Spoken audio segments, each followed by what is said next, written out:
Yun mga idol, magandang hapon. Ayan. Ito yung ating update sa ating mga alaga. Meron po tayo rito Boston Schooling. Ayan. Ito po ay sa ating kaibigan, yung may-ari nitong lote. Ayan, bumili siya ng Boston Roundhead ni Schooling.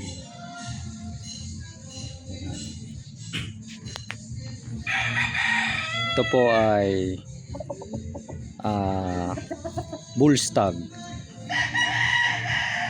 Yan. Tapos pakita ko rin po yung isa ko pang Boston. Yan. Ito naman ay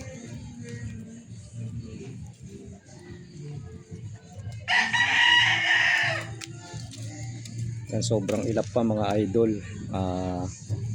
5 months old na Boston Roundhead. Ito ay anak ng kay SP.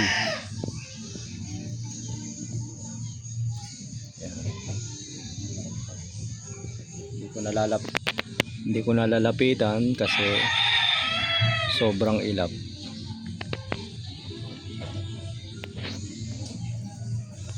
Yan, ang breed ng mga alaga rito is puro halos may mga Boston blood.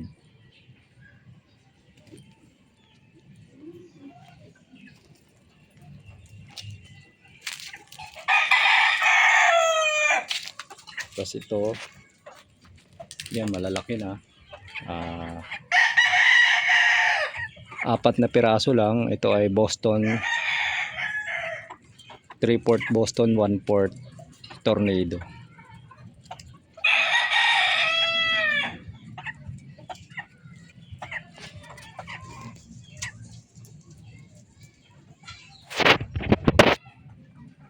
Tapos meron dito bulik.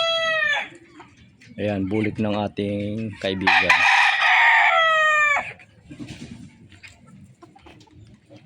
Tapos ito yung ating one time na Golden Boy over Boston. Yan, 2 years old mahigit.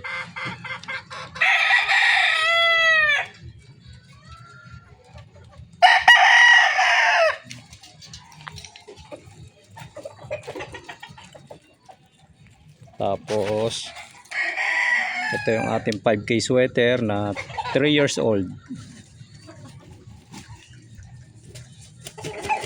Ito ay galing kay Wild Creek.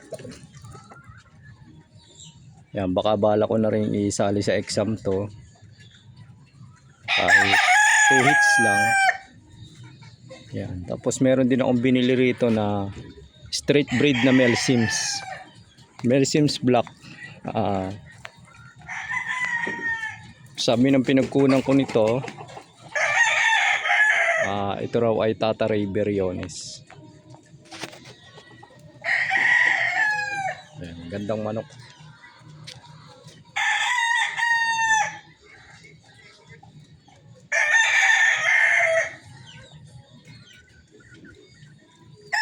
Cross natin sa Boston din para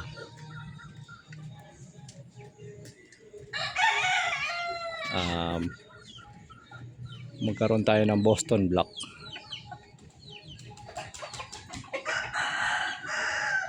Straight breed Mel Sims Black.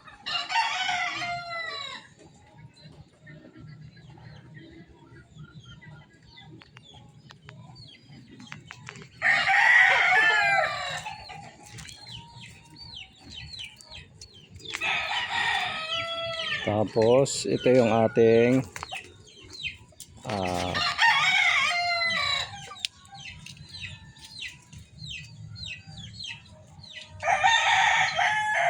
sweater gray.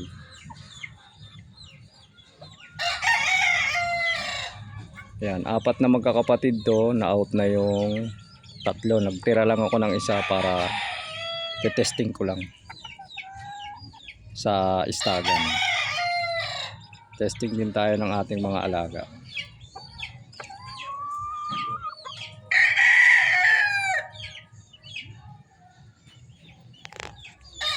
Yan, syempre Ito yung ating Polespark Gray. Yan. Dito galing yung mga talisayan natin.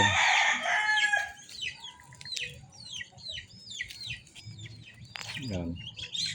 Pangulay na quality. Yan. Para kahit of color is quality. Polespark Gray galing kay Daryl Castillo.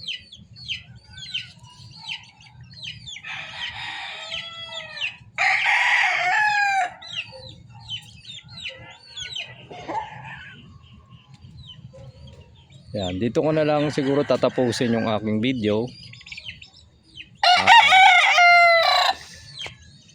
Siguro abangan nyo na lang yung mga susunod pa na video kasi dito marami nag-aalaga ng mga manok. Minsan may mga ina-out sa mga kapitbahay. Ayun, binibidyohan natin. Kaya kung nagustuhan nyo yung aking video, baka po pwedeng makahingi ng like and subscribe. Yun lang po. Maraming salamat po.